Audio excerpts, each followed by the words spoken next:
Hey, what's going on out there, everybody? Welcome to another Addicted Fishing podcast. Sitting here in studio with bait, plunking, salmon fishing extraordinaire, Mr. Bill Rivas from Millennial Bait Company and Top Guides Northwest. Is it Top Guides Northwest? Yes. Top Guides Northwest. Yes. How's it going? Going good. Going good. Heck yeah. We were right in the middle of the springer season. How's it going for you?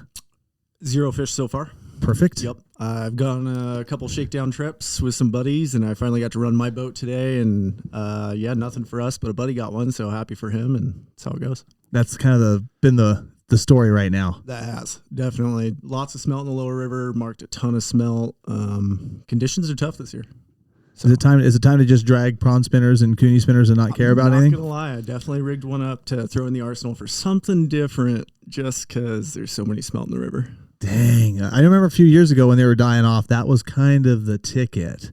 So we're going to talk a little bit about prawns, a little bit about coon shrimp, a little bit about plunking, kind of a little bit of everything. But you make the world famous, especially Northwest famous, Columbia River famous, Northwest famous. Did I say that already? I think I did. Millennial bait. There it is. Let's talk about how long have you been doing Millennial bait for? 6 years off and on. Came back this last year with no stores, and now we're up to 32. 32 stores. 32 stores. Oh my gosh, name a few.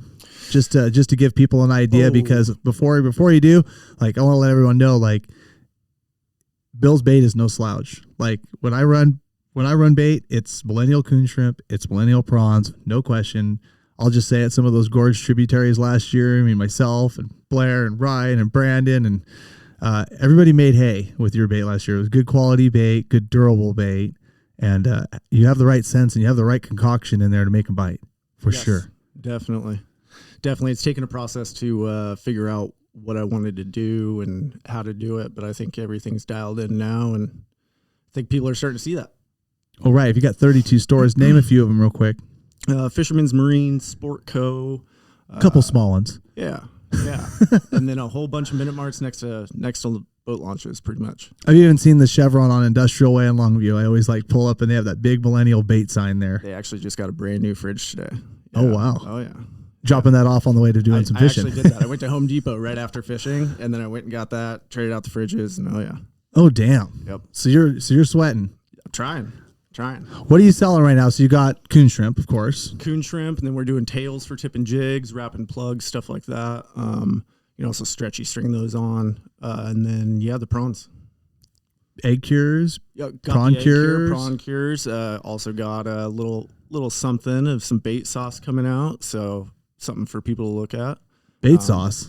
Yeah, it's my Cooney sauce. ProCure came out with it for me, and it's just one of those things that it's the only other thing I could possibly think of that is a game changer for coon shrimp, in my opinion. Why is that? Just because coon shrimp's just a good bait and you know how to cure them right? Or It is, but I think I have all the key ingredients that are needed to effectively get all these fish past this one ingredient.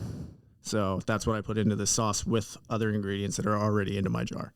Gotcha. And I can tell you guys too, like I can't remember if it was, it had to be 7-8 years ago, because I think Layden was probably 7 10 years ago. 10 years ago. Well, he's 13 now. Jeez. And if you think about it, I remember we going down and plunking off a famous beach in Vancouver for sockeyes, going down there, and Bill's like, come on down. You got to come out, check out this plunk. It's great for your kid. And holy cow, we went down there and just messed him up. I think we got 28 that day. Oh, yeah. I can't remember the line of fish we had going. It was like, I think a 3 sockeye limit plus 2 steelhead, and then a few bonus summer Chinook mixed in. Everything bit your bait. I know Layden got at least 4 steelhead that day. Oh, yeah, that's right. Because, because it was like some of those were his first steelhead he'd ever caught. Yeah. You had the spinning rod down there and everything. I forgot about that. That's right. That's right. We plunked a spinning reel. Yep. And then these big summers were grabbing his plunking rod. He was trying to rip these things in. I remember that. Oh, gosh. I can't believe you remember that. I totally forgot. You didn't help him at all. You did great. No, the little bastard's on his own. Yeah. No, you did good. He's going to figure it out, or else, my son. No, I'm just kidding. You did really good. That's awesome. Well, shoot. What's some of the things that, you talk about tipping jigs, wrapping prawns, fishing sockeye, plunking. Adding coon shrimp to egg cocktails for hover fishing. Yep. Under bobber. What's some of the other like kind of things? I mean, what about trout fishing? The guys using those coonies for trout, anything like that? Absolutely, yeah. I've gotten a lot of guys actually from up in Spokane reaching out to me for trout bait. They said it's working great on trout. I haven't personally used it, but definitely working good for them. Kokanee's another good one. And then, guys are putting them in spawn sacks, the tails and whatnot, and with tuna balls. That's great additive and, kind of get the best of both worlds. I heard it also works really good if you tip the little tiny hooks and you go fish the trout pond at the sportsman show. Rumor has it that might have been the winning bait in one of our derbies.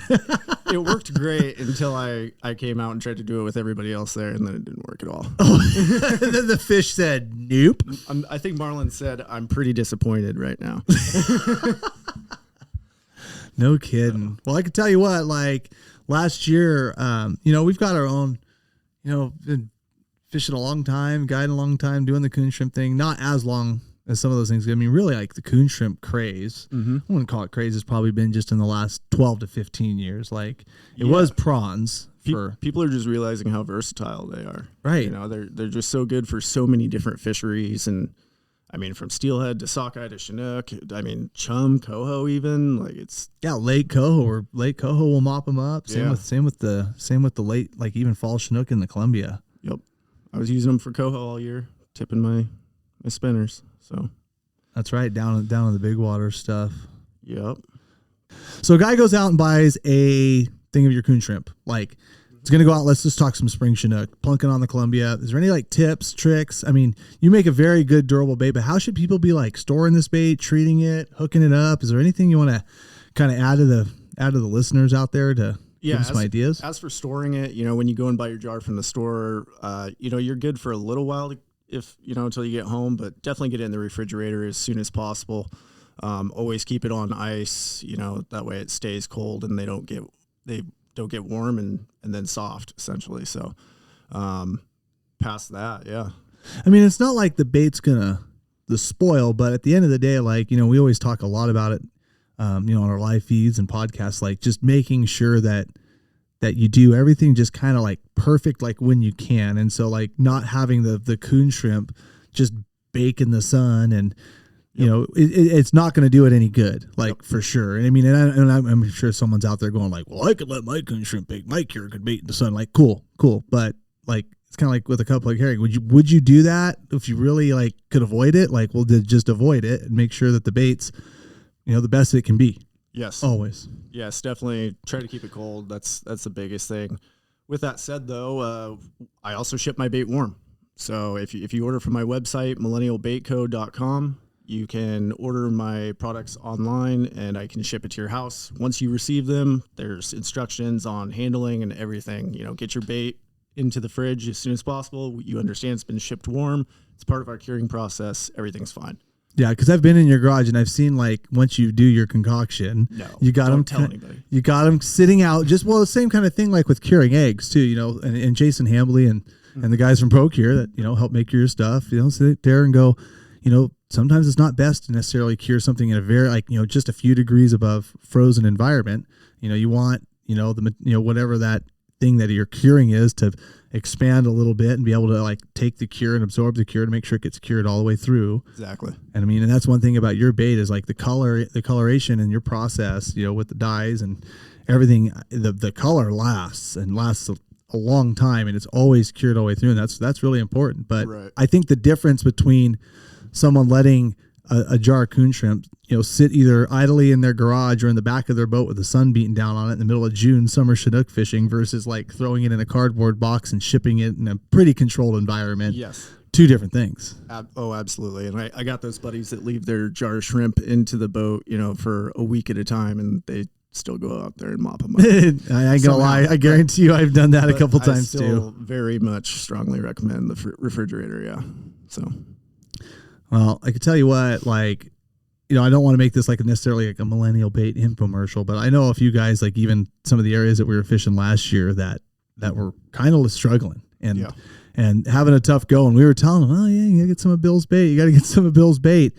And I remember one distinct day, and there's one distinct individual. I'm not going to name names because it's all good, but he had the cure, like the wicked cure. Like that was that was the only thing that they'd eat, and my stuff's the grade A. And he took I will say he was very quick to come to the table of the Millennial, very quick, because about a day and a half later, he's, hey man, you got any jars of that Bill's bait? You got any jars of that? And then I don't even think his season got started. He was already because he won't. He's not the type of guy that could tolerate someone else catching a couple more fish than him. Oh man, he was groveling quick. But I tell you what, the second we put it in his hands, like he was smashing them just like everybody else. So we've seen.